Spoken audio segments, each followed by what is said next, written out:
Bom dia, irmãos. Vamos iniciar nosso CBD fazendo uma oração. Tiago, pode orar para iniciarmos?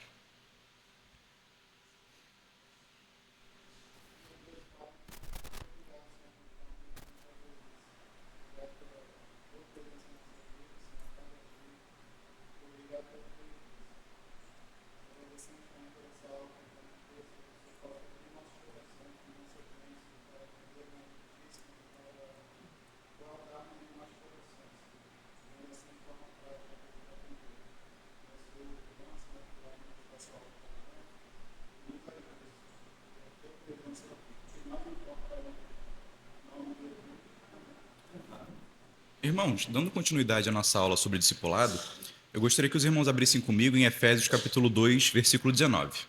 Efésios 2, 19. Vamos fazer essa leitura todos juntos? Efésios 2, capítulo 2, versículo 19.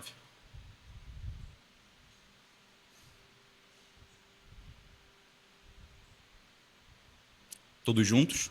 Assim que já não sois estrangeiros, nem forasteiros, mas concidadãos dos santos e da família de Deus. Amém.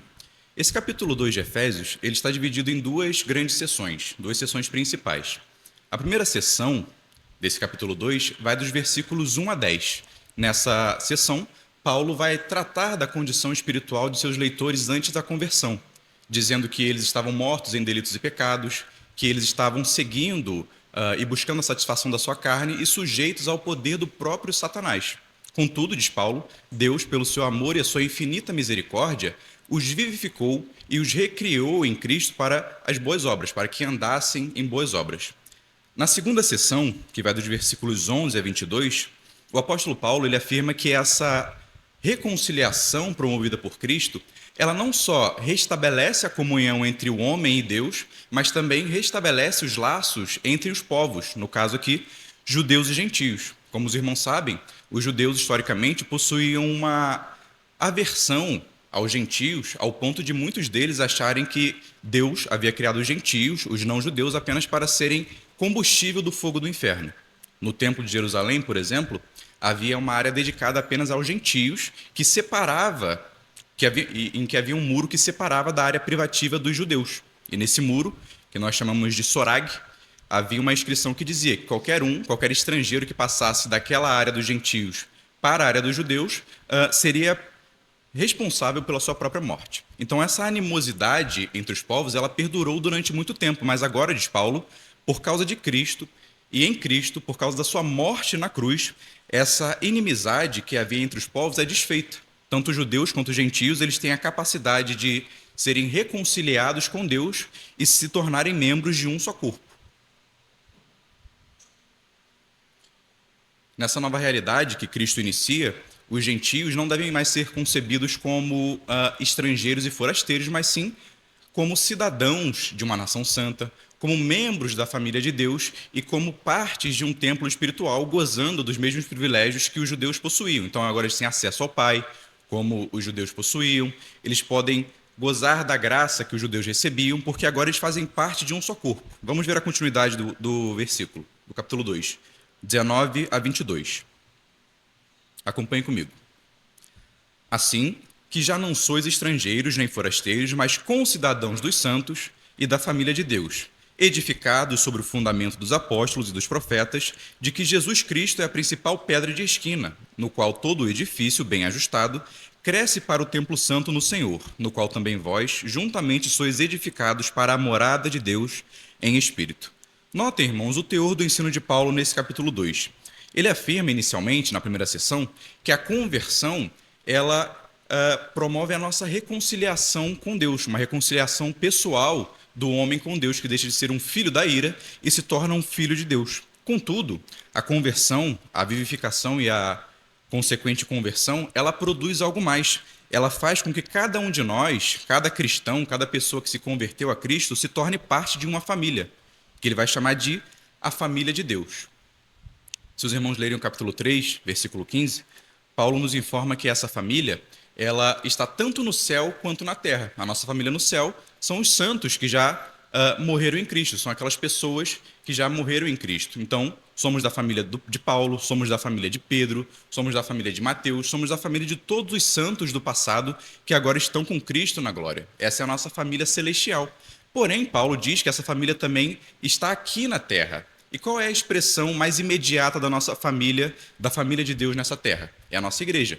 É a igreja local, a igreja da qual nós fazemos parte. A igreja é, por excelência, a família de Deus.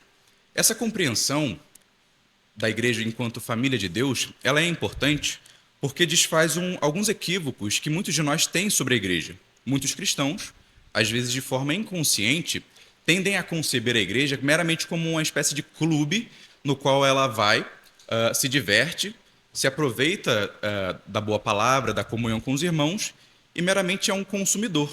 Outros pensam na igreja como uma sociedade empresarial em que você vai cumprir seus deveres e espera que os outros cumpram os seus. De fato, nós, enquanto membros de uma igreja, possuímos certos privilégios, por um lado, e certos deveres, por outro. Mas além disso, além de conceber a igreja como um local em que nós fazemos A e fulano faz B, nós devemos conceber a igreja justamente como a família de Deus, como uma família composta por filhos de um mesmo pai, comprados pelo sangue de Cristo.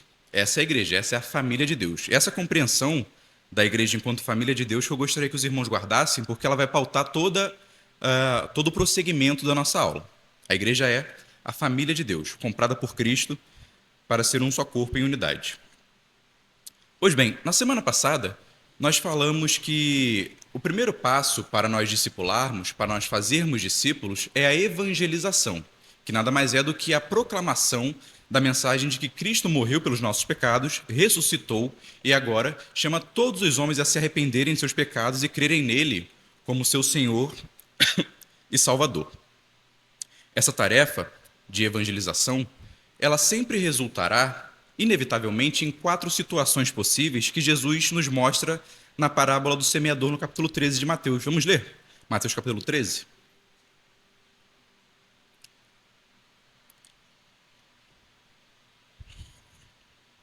Qualquer irmão que quiser pode ler Mateus 13, dos versículos 3 a 8.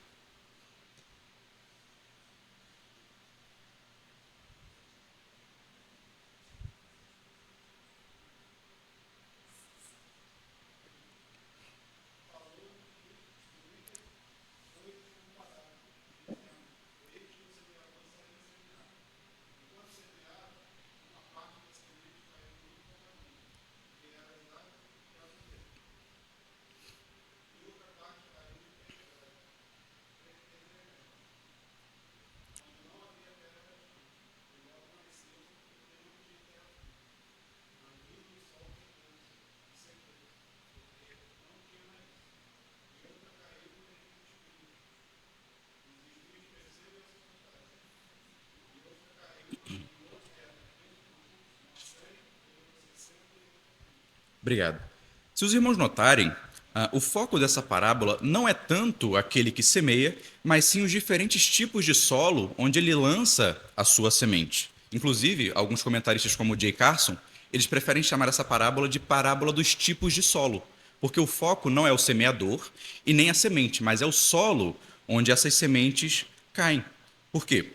Porque o intuito de Jesus aqui é mostrar a seus discípulos que a mensagem, assim como cada solo reage de forma diferente à semente que nele cai, cada pessoa que ouve a mensagem do reino reagirá de forma diferente. Nós pregaremos, a nossa função enquanto igreja é pregar o evangelho, é proclamar a boa nova a todos os homens, mas jamais devemos esperar que todos eles respondam da mesma maneira.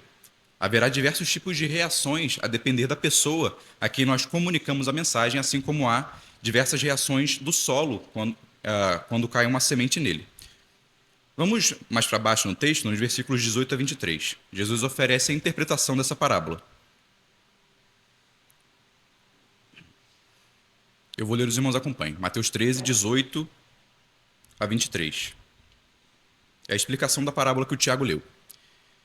Escutai vós, pois, a parábola do semeador.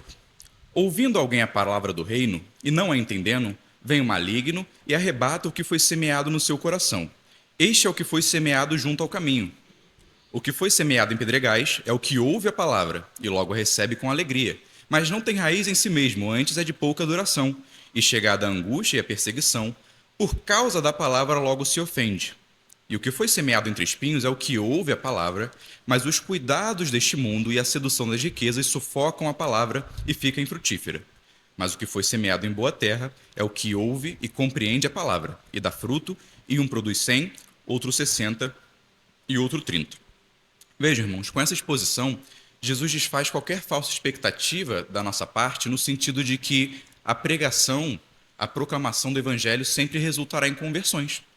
Em diversos casos, não será essa situação. Vejam, Jesus menciona que algumas pessoas ouvirão a mensagem do reino, mas elas, como uma terra endurecida, não deixarão a verdade penetrar em seu coração, e antes que a compreendam, virá Satanás e arrebatará aquela palavra que foi semeada.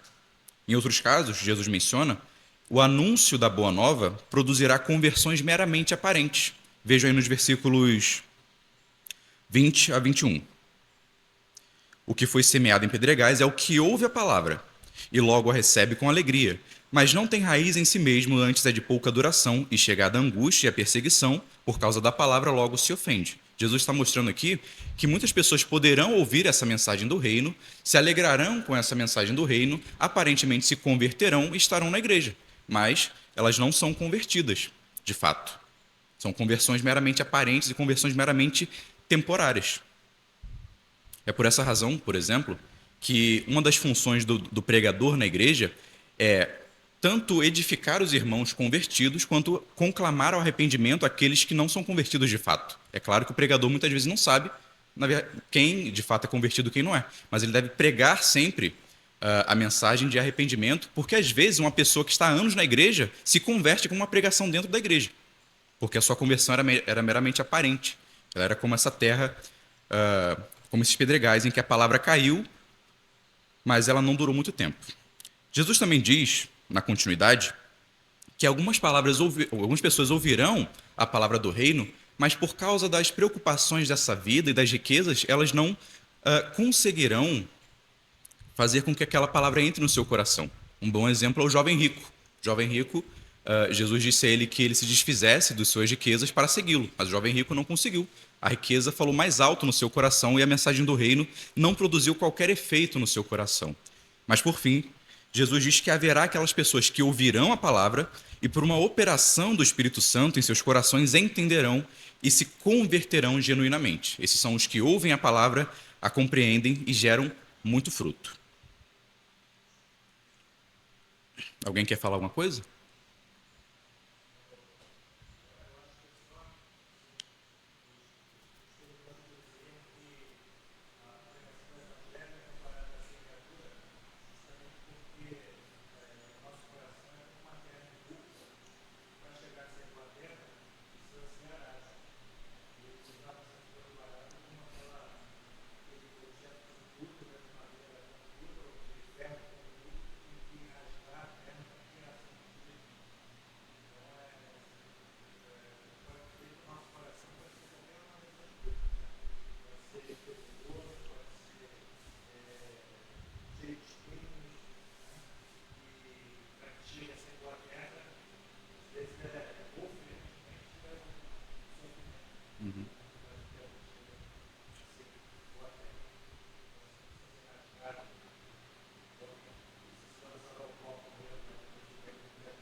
Pois bem, vamos considerar então que nós pregamos o evangelho para uma pessoa e ela veio a se converter, passando a fazer parte da família de Deus, como nós vimos no começo. Essas pessoas devem ser instruídas, após se converterem, a se unirem a uma igreja local, pois, como nós já vimos, a expressão da família de Deus na terra é justamente a igreja local. E como é que uma pessoa se une a uma igreja local? Quais são os requisitos para uma pessoa se unir a uma igreja local? Basta ela dizer que ela crê em Jesus? É suficiente que ela diga que creia em Jesus como seu Salvador? O que os irmãos acham? Quais são os requisitos, então, para uma pessoa fazer parte de uma igreja local? Oi?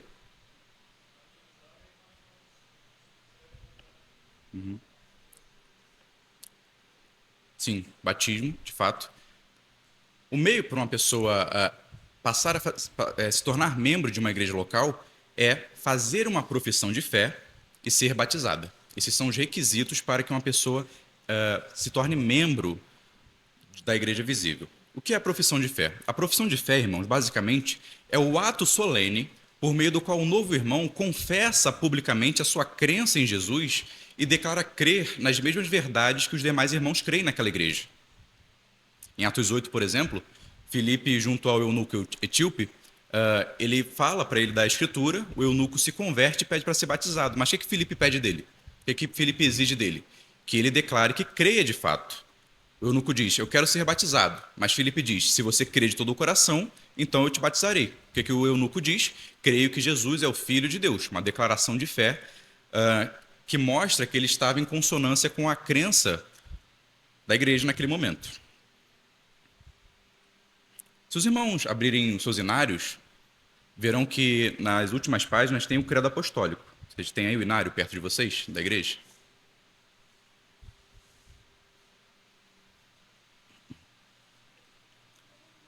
Eu não sei se todas as versões, todos são da mesma versão e todos têm um credo apostólico nele.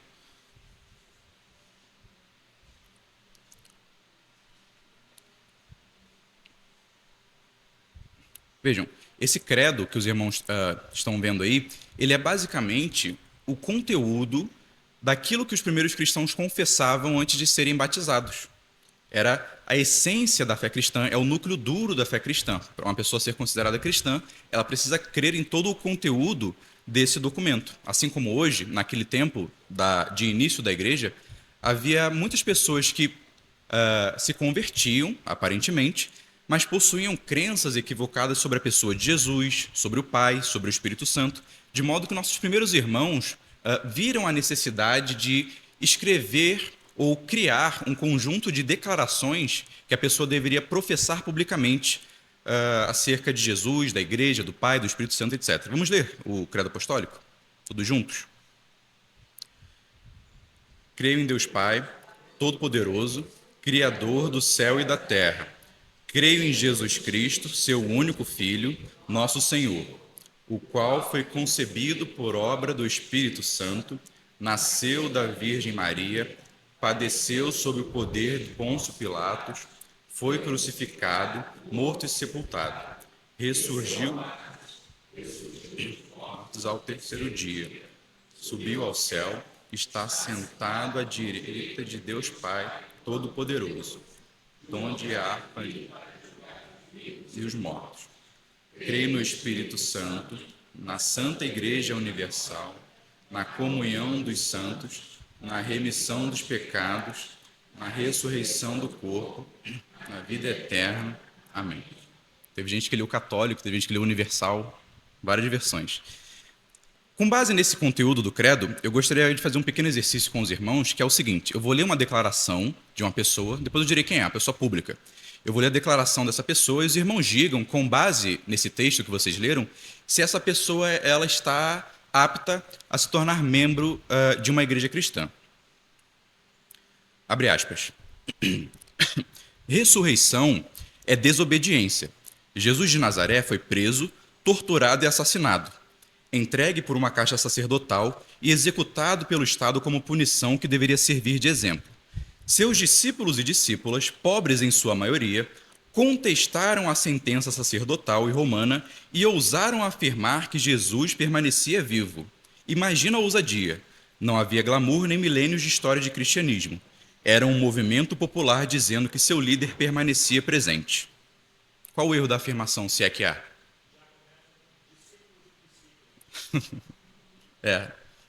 Do ponto de vista da língua está errado mesmo. Mas em relação à doutrina, qual é o erro dessa expressão?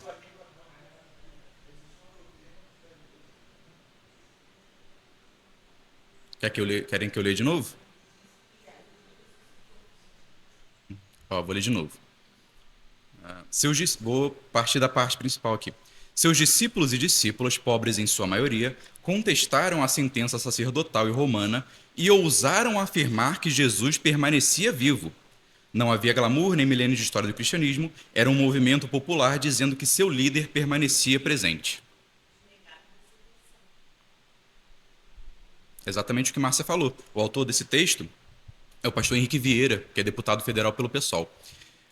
O erro na afirmação está justamente no fato de que ele toma a ressurreição como uma alegoria, como algo que aconteceu meramente no coração dos discípulos. De fato, para ele, Cristo não havia ressuscitado em carne, ele não havia ressurgido dos mortos fisicamente no tempo e na história. Para ele, Cristo, a ressurreição é uma alegoria que a Bíblia utiliza para se referir à esperança que permanece viva no coração do discípulo. Então, o que vocês acham? O pastor Henrique Vieira pode ser membro da IRP? De modo nenhum. Por quê? O credo apostólico diz: creio em Jesus Cristo, seu único Filho, nosso Senhor, o qual foi concebido por obra do Espírito Santo, nasceu da Virgem Maria, padeceu sob o poder de Pôncio Pilatos, foi crucificado, morto e sepultado, ressurgiu dos mortos ao terceiro dia. Ressurreição física e uma ressurreição real. Então, o pastor Henrique Vieira está reprovado. Pode fazer o corte, Edna, e colocar lá para ele ver. Batista reprovou? Ele criou uma igreja independente. Então, é justamente, irmãos, para evitar que esse tipo de pessoa com esse tipo de doutrina errônea entre na igreja, que existe a classe de novos membros. A classe ela tem, por um lado, ensinar as doutrinas fundamentais para aqueles que estão entrando na igreja, por um lado, mas, por outro, ela também tem a finalidade de fazer uma triagem daquilo que as pessoas creem. Imagine que entre aqui uma pessoa que não crê que Jesus ressuscitou de fato. É algo completamente distoante daquilo que nós cremos. Nós estamos fundamentados na doutrina dos apóstolos. E a doutrina dos apóstolos nos fala que Jesus ressuscitou em carne e apareceu a muitas pessoas após a sua ressurreição. Não é uma alegoria, é uma realidade. Então, uma vez que a pessoa faz parte da classe de novos membros, ela aprende as doutrinas básicas da igreja, e o presbítero reconhece que aquela pessoa está apta, que a sua conversão, que há indícios de conversão genuína, então aquela pessoa está apta a fazer a sua profissão de fé diante da igreja e depois ser batizada conforme Jesus ordenou, em nome do Pai, em nome do Filho e do Espírito Santo, com água. Esses são os meios pelos quais uma pessoa entra na igreja. O batismo, segundo o Catecismo Maior de Westminster, é o meio pelo qual os novos crentes são solenemente admitidos na igreja visível, ou seja, o batismo com água, em nome do Pai, do Filho e do Espírito Santo, é o sinal e o selo da iniciação na comunidade da aliança, certo? A prática da profissão de fé, primeiro e depois o batismo. Se a pessoa já veio de outra igreja e é batizada, ela apenas faz uma profissão de fé diante da igreja. Então, vamos ler alguns versículos que mostram essa prática. Atos 2, 40 ao 41. Atos 2, versículos 40 ao 41. Atos 8, dos versículos 36 a 38. E Atos 18, versículo 8. Atos 2, versículo 40 a 41. Atos 8, versículos 36 a 38. E Atos 18, 8. Qualquer irmão que achar pode ler.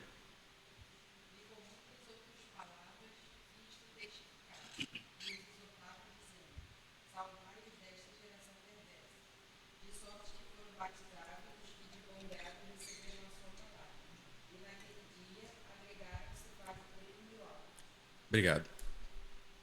Atos 8, 36 a 38.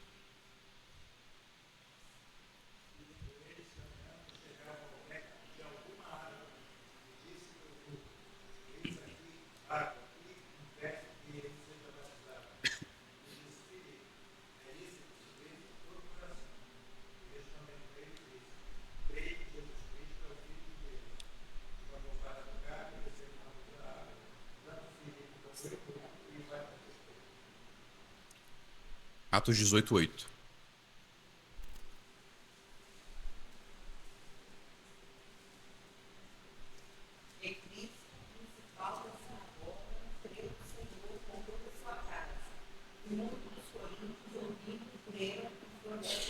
Obrigado. Então, todos esses textos, irmãos, eles nos mostram que o batismo é o requisito para a pessoa fazer parte da igreja local, da igreja visível, certo?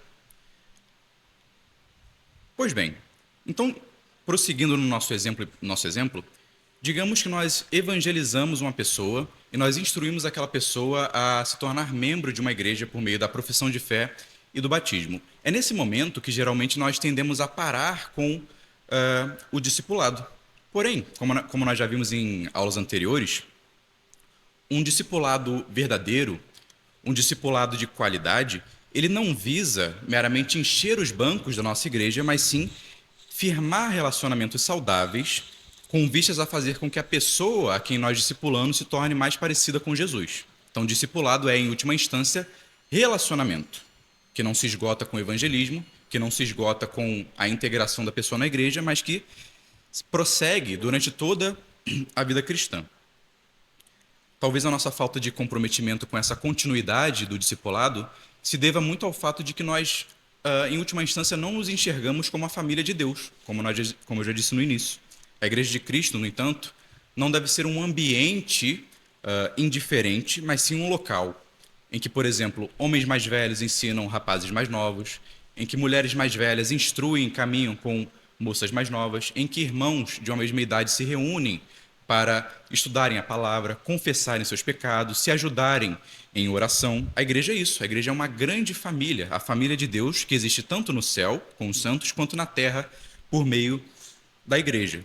E vejam, irmãos, quando nós não temos essa preocupação uns com os outros, quando nós não nos enxergamos como parte da família de Deus, nós estamos destoando não só do ensino de Paulo, mas do próprio anseio de Jesus demonstrado em sua oração sacerdotal.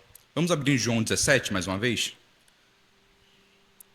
Mais uma vez. Na semana passada nós lemos sobre a oração de Jesus por aqueles que viriam a se converter, e agora nós vamos ler a oração de Jesus tanto por aqueles que viriam a se converter, quanto por aqueles que já eram seus discípulos. Reparem quantas vezes Jesus ora por unidade entre os seus discípulos. João 17, 11. Depois a gente vai pular para o 20 em diante.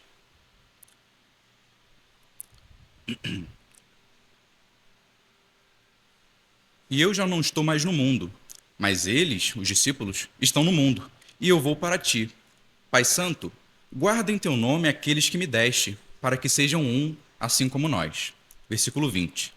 E não rogo somente por estes, mas também por aqueles que pela sua palavra hão de crer em mim, para que todos sejam um, como tu, ó Pai, o és em mim e eu em ti. Que também eles sejam um em nós, para que o mundo creia que tu me enviaste. E eu dê-lhes a glória que a mim me deste, para que sejam um, como nós somos um. Eu neles e tu em mim, para que eles sejam perfeitos em unidade, e para que o mundo conheça que tu me enviaste a mim, e que os tens amado a eles como tens amado a mim. Pai, aqueles que me deste, quero que onde eu estiver, também eles estejam comigo, para que vejam a minha glória que me deste, porque tu me amaste antes da fundação do mundo. Pai justo, o mundo não te conheceu, mas eu te conheci, e estes conheceram que tu me enviaste a mim. E eu lhes fiz conhecer o teu nome, e lhe o farei conhecer mais, para que o amor com que me tens amado esteja neles, e eu neles esteja. Percebam, irmãos, quantas vezes Jesus ora por unidade entre os seus discípulos, tanto utilizando a expressão um, quanto utilizando a expressão unidade. Pelo menos 5 vezes nesse texto, Jesus ora ao Pai, roga ao Pai, para que seus discípulos, tanto aqueles que já estavam com ele, quanto aqueles que viriam crer, fossem um, fossem uma unidade, fossem a família do próprio Deus. E é pensando nisso, é pensando nesse propósito do próprio Cristo pela unidade da igreja que o discipulado é tão importante. O discipulado ele é importante porque torna a igreja mais agregada, torna a igreja mais unida, torna a igreja mais conforme Cristo quer que ela seja, como uma verdadeira unidade, como pessoas que são um, assim como o Pai e Cristo é um. Então, nessa última aula, eu gostaria de propor um desafio para cada um dos irmãos, que cada um de nós, na medida das suas forças, se disponha a desenvolver uma relação de discipulado com alguém. E agora eu vou falar de aspectos mais práticos que talvez nos ajudem nessa tarefa.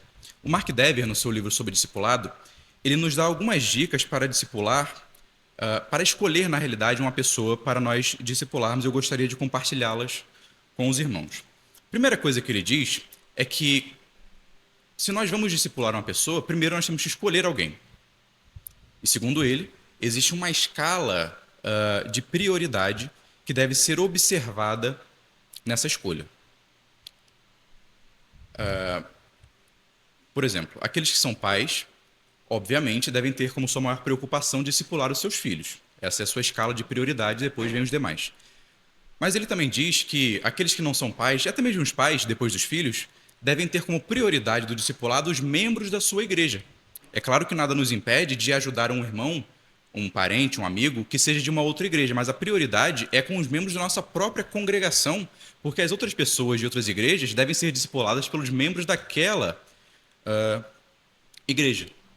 Então, Prioridade. Alguém da sua igreja, alguém da sua igreja local, que faça parte da igreja da qual você é membro. Esse é o primeiro critério que ele elenca para escolher alguém. A prioridade. Prioridade são os membros da sua igreja. Em segundo lugar, ele menciona a questão do gênero. Devemos escolher alguém do mesmo sexo para discipular. É óbvio que essa não é uma regra absoluta. Um marido discipula sua esposa, discipula sua filha, um irmão mais velho discipula, pode vir a discipular a sua irmã mais nova, mas aqui ele está falando da questão do discipulado para além da família, certo? Para além da família, é uma questão de sabedoria que um homem discipule um outro homem e que uma mulher discipule uma outra mulher, certo? Em Tito 2, dos versículos 3 a 5, o apóstolo Paulo ele fala justamente sobre isso, que as mulheres idosas, semelhantemente, que sejam sérias no seu viver, como convém às santas não caluniadoras, para que ensine as mulheres mais novas a serem prudentes e amarem seus maridos e amarem seus filhos. Então vejam que o apóstolo Paulo delega a função de discipular as mulheres mais novas a outras mulheres mais velhas, certo?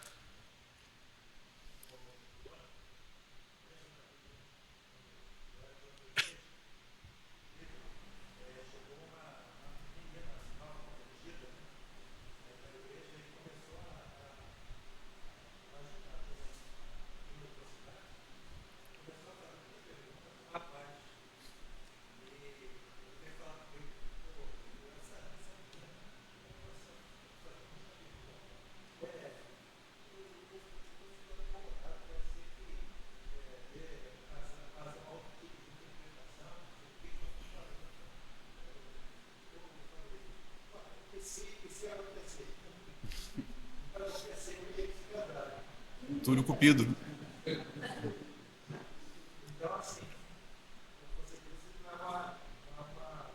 Regra absoluta.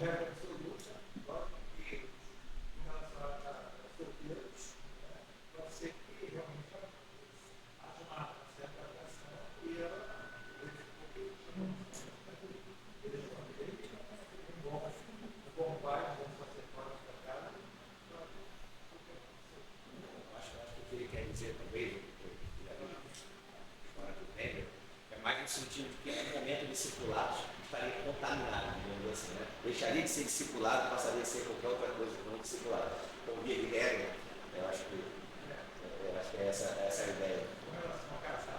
Ah, não, sim, obviamente. Não, é bem-vindo em certo sentido, claro.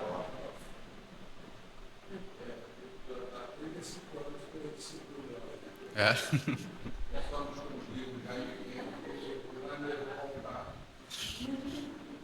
Foi fisgado. Como o Mark Dever diz, não é uma regra absoluta.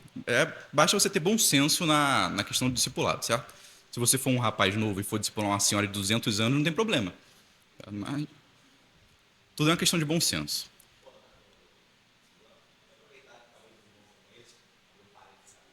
Não sei se vocês conhecem a história do Mark Dever, né? Como surgiu esse ministério de Mark. Ele estava fazendo doutorado, mestrado, alguma coisa nesse sentido, na Inglaterra, e a igreja de Campton Hill, a igreja mais de Campton Hill, onde ele é pastor hoje, ficou sem pastor, estava precisando de ocupar a vaga e tudo mais. O que a denominação fez? Abriu um classificado de emprego e começou a perguntar a pastores que tinham enfim, tinham boa imagem, boa reputação junto a eles, de oferecer o cargo do emprego. E como é que a igreja decidiu isso? A igreja pediu que esses pastores que queriam se candidatar à vaga escrevessem o porquê eles queriam ser pastores e porquê, como eles viam uma igreja Saudável. porque saudável foi o termo que ele usou, né? A pergunta da igreja é mais ou menos o seguinte: como a igreja seria se você fosse pastor? O que você acha da igreja? Enfim. E aí ele foi lá da Inglaterra, a igreja que estão virando nos Estados Unidos, ele escreve as 9 marcas, obviamente, que foi um texto muito mais conciso do que o livro, depois ele desenvolve os pensamentos, mas ele escreve: se eu fosse pastor na igreja batista de Campton Hill, a igreja teria 9 marcas, então as 9 marcas de uma igreja saudável, segundo ele. E ele manda uma carta devolve para a igreja, para que a igreja analisasse o currículo dele, que ele acha que ele pensa sobre a igreja. Então você vê o zelo da igreja, né? A igreja analisar o que o pastor pensava, enfim, aí, dentre todos os pastores que se candidataram, ele foi o escolhido pela congregação, a congregação escolheu o seu próprio pastor. E aí ele foi para o Igreja Batista de Campbell Hill e hoje é o Ministério Nove Marcas, é um ministério importantíssimo, meio reformado. Túlio falou da questão do discipulado, o rapaz e a menina. Eu lembrei da história do Francis Schaeffer, como ele conheceu a esposa. Já ouviram essa história? Francis Schaeffer, ele foi na igreja presbiteriana americana e a igreja era liberal. O pastor estava pregando porque Jesus não havia ressuscitado. O Schaeffer foi lá, jovem ainda, devia ter 19 anos. Ele foi ouvir o que o pastor tinha a dizer e refutá-lo. Só que antes que ele e também a sua futura esposa, Edith Schaeffer, ela foi nessa mesma reunião também para refutar o pastor, para ouvir o que o pastor tinha a dizer e refutar o pastor. E aí, acho que na biografia deles, a Edith diz o seguinte: ela falou que o pastor estava falando que Jesus não ressuscitou, e ela estava pronta para levantar do banco e começar a refutar o pastor. Mas antes que ela levantasse, levantou um rapaz, levantou o Francis. Aí ele refutou o pastor, demonstrou que havia comprovações históricas da ressurreição de Jesus, etc. Aí ela ficou muito impressionada, tal. O Schaeffer também ficou impressionado, porque depois ela levantou e continuou a argumentação. E eles foram, terminou o culto, o seminário, na verdade, aquele seminário, eles se encontraram lá fora. E o Schaeffer falou: você quer sair comigo e tal, não sei o quê. Ela: não, eu tenho um encontro marcado já com um rapaz. Aí ele: desmarca. Ela foi e desmarcou. Aí passou 3 anos e se casaram. E o cara tá lá até hoje esperando ela.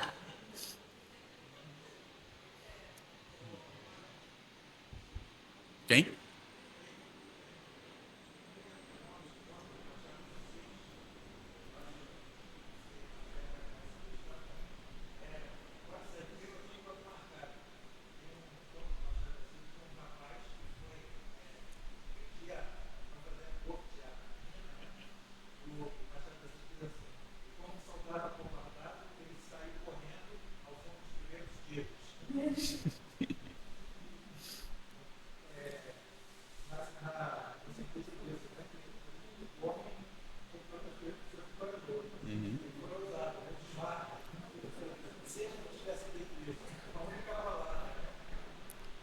Acabou com a noite do amigo também, esperando o encontro.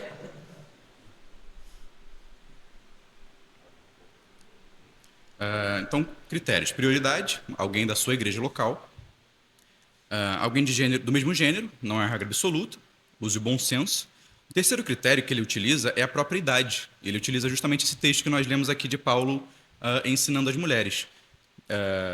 Paulo instrui que as mulheres mais velhas instruam as mulheres mais novas. É claro que em situações excepcionais, uma pessoa mais nova pode instruir uma pessoa mais velha. É claro que também isso não impede que pessoas de mesma idade se reúnam para estudarem a Bíblia, para orarem juntas, para confessarem pecados. Mais uma vez, essa não é uma regra absoluta. Mas por que ele elenca o critério da idade? Porque além da pessoa mais velha ter um conhecimento teológico, espera-se, maior, ela também tem mais experiência de vida. Ela também tem mais conhecimento de vida prática. O Paul Washer, ele tem um relato que diz o seguinte: um jovem chegou para ele, o jovem estava meio assoberbado, né? Ele falou assim: jovem, você acha que você é mais santo do que eu? Aí o jovem começou a se estremecer e tal. Aí o Paul Washer escreve: é claro que ele era mais santo do que eu tenho muito mais pecados do que ele, eu tenho muito mais a ensinar do que ele. Então uma pessoa mais velha, por definição, ela tem mais pecados do que uma pessoa mais nova, e ela pode ensinar a pessoa mais nova a não cair naqueles pecados que ela já caiu. A voz da experiência também é importante, mas, como eu disse, não é uma regra absoluta. Mas devemos levar em consideração a questão da idade. Quarto critério que ele elenca é a disposição para aprender. Nós não devemos perder nosso tempo caminhando e nos relacionando com uma pessoa que não quer aprender. Uma pessoa que acha que já sabe de tudo, que já sabe toda a teologia reformada e que não precisa aprender mais nada de ninguém. Devemos ensinar quem quer ser ensinado e sermos nós também pessoas dispostas a aprender, certo? E o quinto critério que ele elenca é a proximidade e a agenda. É um critério também bem prático, que diz respeito ao fato de que a agenda daquela pessoa que nós vamos escolher deve ser próxima à nossa. De nada adianta nós escolhermos uma pessoa para discipular se ela nunca está disponível para nós. Se eu trabalho de manhã e a pessoa que eu quero discipular trabalha à noite, nunca vai bater o horário. Então você tem que levar em consideração também essa agenda das pessoas, a proximidade geográfica também, certo? Porque um bom discipulado, ele não é só uma troca de informações, ele não é só uma videochamada, mas é um relacionamento pessoal, em que você caminha com aquela pessoa, marca encontros com aquela pessoa. Não tem como nós efetivarmos, prosseguirmos com um bom discipulado por videochamada, por exemplo, embora haja casos excepcionais. O caso do Rômulo, por exemplo, foi discipulado por um rapaz do Espírito Santo. Mas é uma situação excepcional. Um bom discipulado envolve caminhada, envolve estar juntos de fato, certo? Face a face. Então, critérios para escolher alguém. Escolha alguém da sua igreja, como prioridade. Alguém do mesmo sexo, como regra. Alguém mais novo do que você. Alguém disposto a aprender. E também alguém que tenha proximidade geográfica e cuja agenda bata com a sua. E o Dever, ele escreve o seguinte: suponha que sua agenda só lhe permita dedicar tempo ao Bob ou ao Bill. Como você escolherá? Sem dúvida, você deve orar sobre isso, mas não há nenhuma resposta definitiva e você não deve se sentir culpado caso não possa ter tempo para ambos. É até interessante que eu falei para você escolher alguém, mas não precisa ser só uma pessoa. Você pode escolher mais de uma pessoa para discipular. 2, 3, 4, 5, certo? Grupos de discipulado. É por isso que temos o corpo de Cristo. Você pode escolher dedicar seu tempo ao Bob, porque a agenda de trabalho dele se encaixa mais com a sua, ou porque vocês vivem no mesmo bairro, ou porque as esposas de vocês são bastante amigas. Também pode decidir dedicar-se ao Bill, porque ele voltará para a terra natal no próximo verão e porque ele também demonstra certa inclinação para ensinar e você quer prepará-lo para que ele ajude outras pessoas lá. Sejam quais forem seus motivos, ore, peça sabedoria e vá em frente. Em tudo isso, esteja você discipulando de forma consciente, seja 1 ou 4 pessoas, certifique-se de que está crescendo espiritualmente e depois ajude quem se encontra ao seu redor a crescer. As duas coisas são importantes e uma contribui para a outra. Então, são esses os critérios para escolher alguém. E na prática, como é que nós fazemos para discipular uma pessoa? A grande verdade é que não existe uma fórmula pronta de como discipular. Cada pessoa possui a sua realidade e cada pessoa, às vezes, vai precisar de uma certa ênfase que outra não vai precisar. Alguns vão precisar de ajuda, por exemplo, para vencer um pecado sexual, enquanto outros vão precisar de ajuda para aprenderem mais teologia. Tudo depende da situação. De qualquer forma, eu elenquei aqui alguns critérios que eu achei interessantes, que são o seguinte: o primeiro deles é: comece com relacionamento e confiança. Discipulado, como nós dissemos, é acima de tudo um relacionamento. Tomemos o exemplo de Jesus. Jesus, ele caminhou durante 3 anos com seus discípulos, ele comeu com eles à mesa, ele ouviu as suas necessidades, ele ajudou eles e também os ensinou. Vejam, o discipulado com Jesus, ele não se limita a ser um mero encontro para transmissão de conhecimento teórico, transmissão de conhecimento doutrinário. É verdade que o discipulado ele envolve justamente essa transmissão, esse aprendizado doutrinário, mas um discipulado verdadeiro, um discipulado de qualidade, ele deve ser vivido no dia a dia de forma próxima e relacional. É um relacionamento em que 2 pessoas firmam para crescerem espiritualmente. Muitas pessoas dentro da igreja, elas mantêm uma certa fachada de perfeição, mas no fundo elas estão quebradas, elas estão amarradas aos seus pecados, elas estão com depressão, elas estão com ansiedade.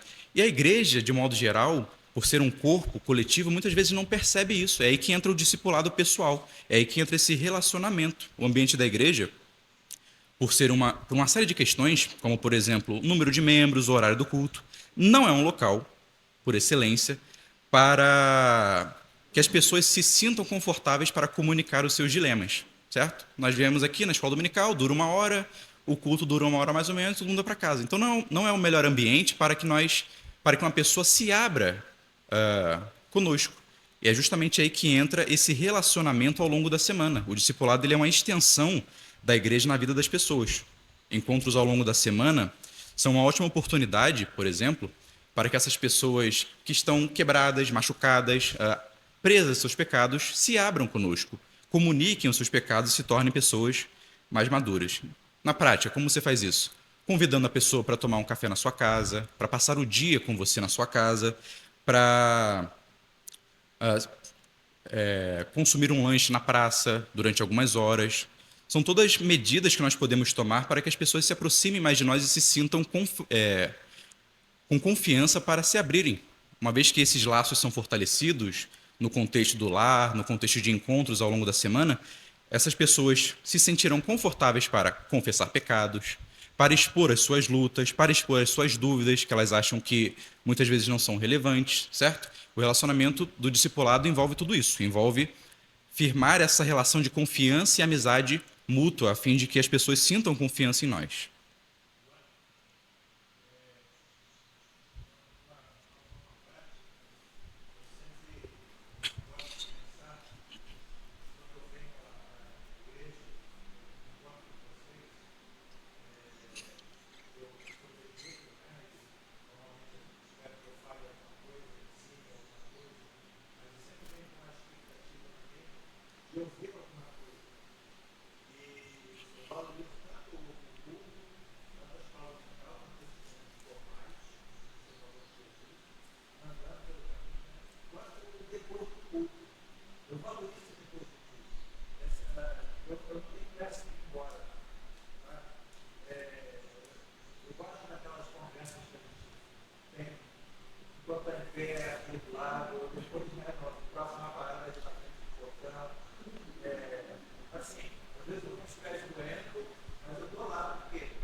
Priorização, né, de quem deve estudar, quem deve buscar para não discipular, eu concordo, só acho que fica uma alerta para a gente como igreja, que né, os mais velhos cuidarem dos mais novos e né, os que têm mais experiência, mais conhecimento, também cuidarem dos pequenos, mas a gente tem que cuidar também, porque essas pessoas também precisam de cuidado.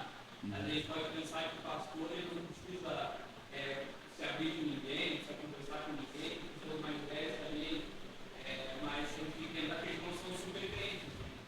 Então a gente fica sempre meio, todo mundo pode estudar, conversar com ninguém, professor de ajuda, a pessoa que é mais experiente na igreja não vai precisar também. Mas às vezes a gente sabe que por mais que a gente tenha conhecimento, tenha experiência, os problemas da vida eles podem cegar a gente meio que, né? Fazer a gente não enxergar uma palavra de ânimo. Então, pode fazer a pessoa melhorar, entender isso. Mas, sim, acho que a gente só deve cuidar com a igreja também, de não abandonar, entre aspas, os mais velhos e os mais experientes e pastores. Nesse livro também continua que muitas vezes a gente pode falar nesse discipulado, nessa aproximação, falar determinadas divindades que não vão ser bem aceitas, né? Então, assim, a gente tem que ter, porque às vezes a gente quer relativizar a verdade, relativizar algo que, assim, nesse relacionamento que você vê, e as pessoas, na maioria das vezes, vão receber de uma forma não muito, como eu falo, tranquila, né, vamos dizer assim. Mas que nesse discipulado, nesse relacionamento, não deixamos de falar a verdade, né? A boa, a verdade. Muita gente quer ser aceita, não quer falar a verdade.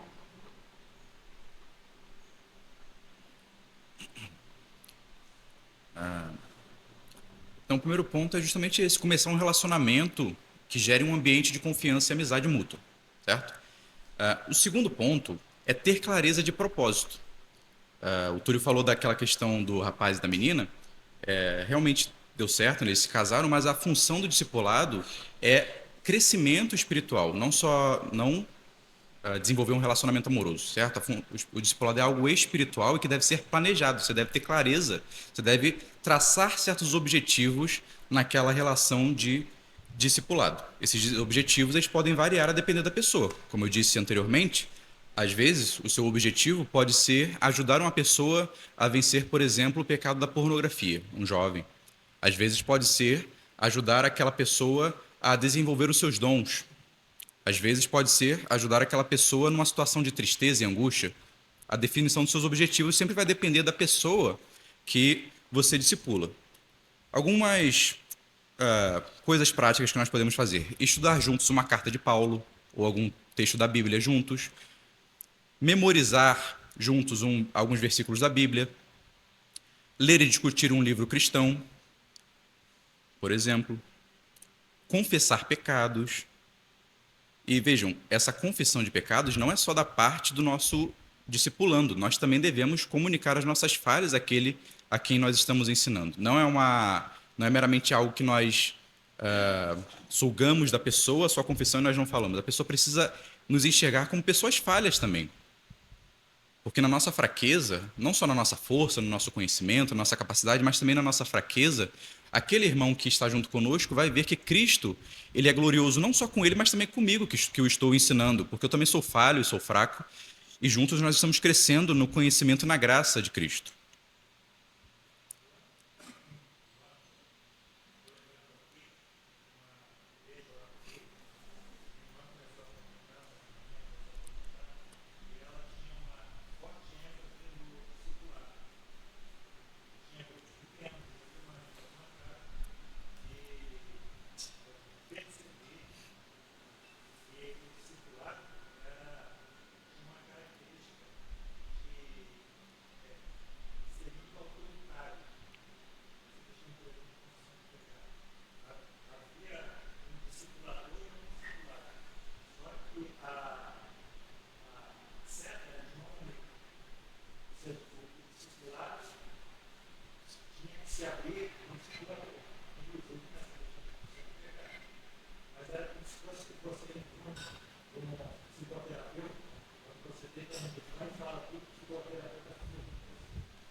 estou ouvindo.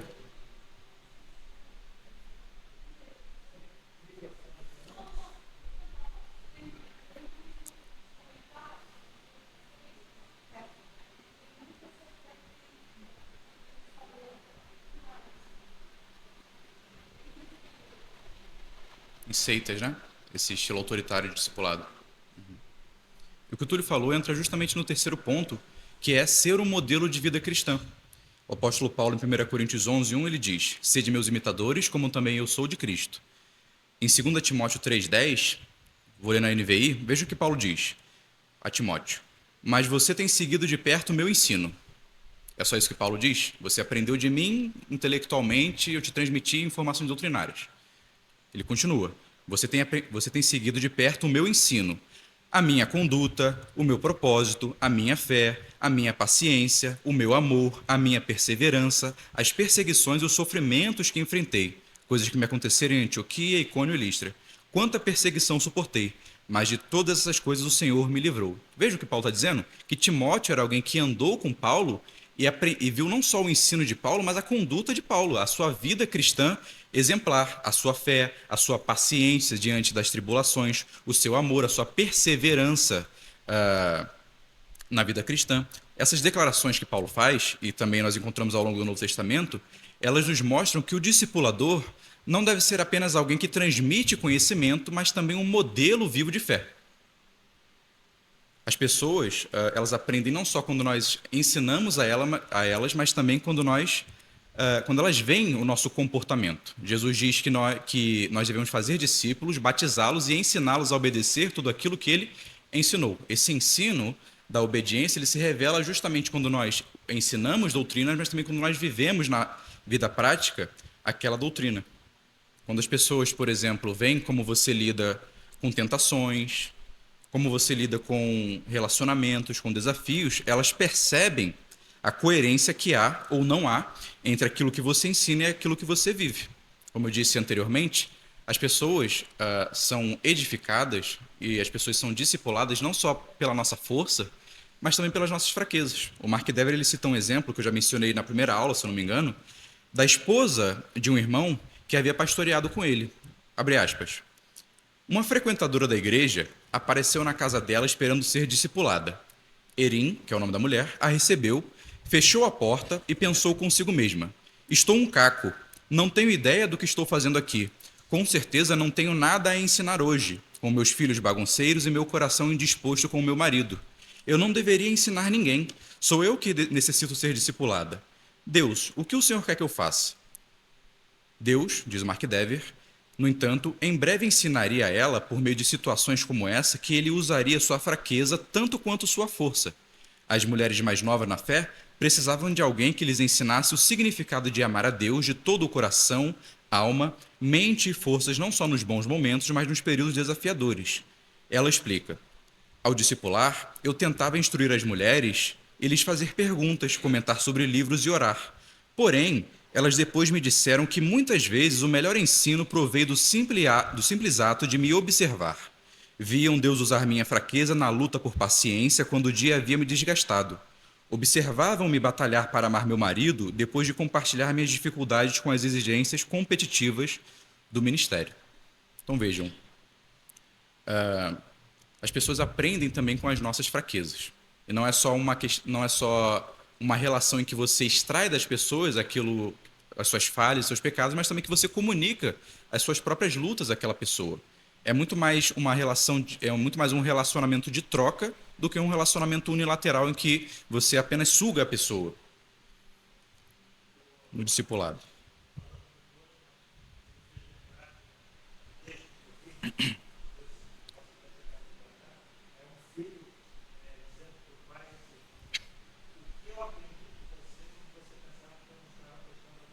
Uhum, exatamente.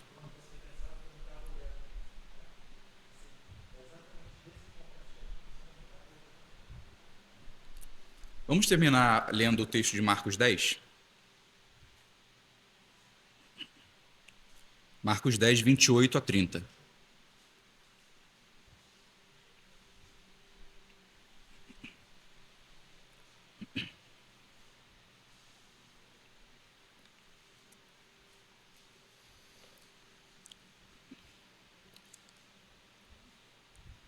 E Pedro começou a dizer-lhe: Eis que nós tudo deixamos e te seguimos. E Jesus respondendo disse: Em verdade vos digo que ninguém há que tenha deixado casa, ou irmãos ou irmãs, ou pai ou mãe ou mulher, ou filhos ou campos, por amor de mim e do Evangelho, que não receba 100 vezes tanto já neste tempo, em casas, e irmãos e irmãs, e mães, e filhos e campos com perseguições, e no século futuro a vida eterna. Pedro está questionando Jesus aqui sobre as questões das riquezas. Jesus disse que um rico não, de modo nenhum, entraria no reino dos céus, aqueles que são apegados às riquezas. E Pedro questiona, ora, se um rico, que é aquela pessoa que supostamente é abençoada por Deus, não pode entrar no reino dos céus, então quem pode? Jesus diz, para os homens isso é impossível, mas para Deus tudo é possível. E Pedro fala justamente isso aqui. Mas, Senhor, nós tudo deixamos por ti, por causa do Evangelho, e te seguimos. Qual será a nossa recompensa? Jesus fala, Pedro, vocês receberão 2 recompensas, uma agora e uma no futuro. A recompensa no futuro é a vida eterna, é morar com o Pai eternamente. Mas qual é a nossa recompensa no presente que o Evangelho nos concede? O que Cristo nos concede como recompensa? Uns aos outros. Vocês, meus irmãos, são a minha recompensa. Cada um de nós é a recompensa um dos outros que valem mais do que ouro e prata. Jesus diz, ninguém que tenha deixado todas essas coisas, que não receba 100 vezes tanto já neste tempo em casas, irmãos, irmãs e mães, e filhos e campos com perseguições e no futuro a vida eterna. Então, nós somos a recompensa um dos outros. Os irmãos são a sua recompensa, são a sua família, a família de Deus, que nós nos tornemos pessoas em que verdadeiramente as outras podem confiar, comunicar os seus pecados, as suas faltas, as suas dores, as suas necessidades, as suas lutas, porque em última instância a igreja é isso, é o corpo de Cristo, é o templo espiritual, é a família de Deus. Amém?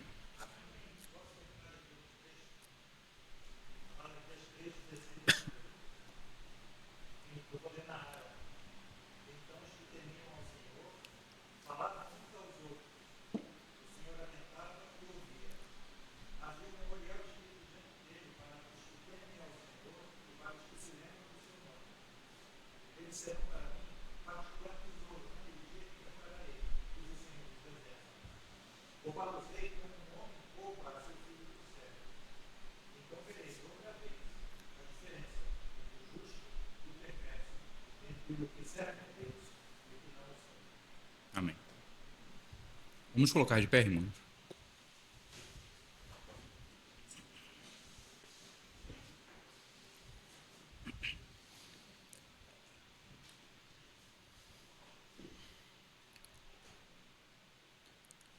Deus Todo-Poderoso, Pai, Filho e Espírito Santo, nós nos dirigimos a Ti, Senhor, nesse momento, para bendizer o Teu nome, para Te glorificar, Senhor, e Te exaltar. Queremos, Senhor, Te pedir que nos ajude a ser um, assim como Tu oraste, Senhor Jesus, antes da Tua morte, da Tua ressurreição. O Teu desejo para nós, enquanto igreja, é que nós sejamos uma unidade, que nós sejamos um corpo, Senhor, coeso, de pessoas, Senhor, que se enxergam como uma família. A família de Deus, um conjunto de pessoas que foram salvas, não para viverem dispersas, Senhor, não para serem ilhas que formam um arquipélago, mas para serem uma nação santa, Senhor, em que todos são cidadãos, em que todos se preocupam uns com os outros e são responsáveis uns pelos outros. Nos ajude, Senhor, nos dê a graça para nos tornarmos pessoas maduras, pessoas que sejam exemplos de conduta cristã e pessoas que ajudam os outros irmãos, Senhor, seja desde o irmão mais neófito até os oficiais, o pastor da nossa igreja, a caminharem contigo, Senhor. Ajuda-nos a suportar uns aos outros, Senhor, a dar ajuda, a auxiliar, a nos preocuparmos, Senhor, com as necessidades dos santos, a caminharmos juntos durante essa vida, Senhor. Que nós nos enxerguemos verdadeiramente como uma família, Senhor. Não meramente nominal, mas uma família de fato, comprada pelo Teu sangue, Senhor. Uma família tão real quanto a nossa família biológica. Ajuda-nos, Senhor, e nos dá essa graça. Nos ajude a ter um coração discipulador, de pessoas que buscam caminhar com outros, desenvolver relacionamentos saudáveis, Senhor, a fim de que todos nós sejamos mais parecidos com Jesus. Que, pelo Teu poder e pela Tua graça, o Senhor comande a Tua igreja, Senhor, e que nós possamos Te glorificar. Abençoe o culto que virá a seguir, abençoe todos nós, Senhor, para que nós não sejamos dispersos, mas que Te glorifiquemos, Senhor, Te louvemos, oremos a Ti e ouçamos a Tua palavra. Que esta palavra, Senhor, produza muito fruto e nos torne pessoas mais maduras, Senhor, que cresçam mais e mais a estatura de Cristo. Esse é o nosso pedido. No nome santo do Senhor Jesus. Amém.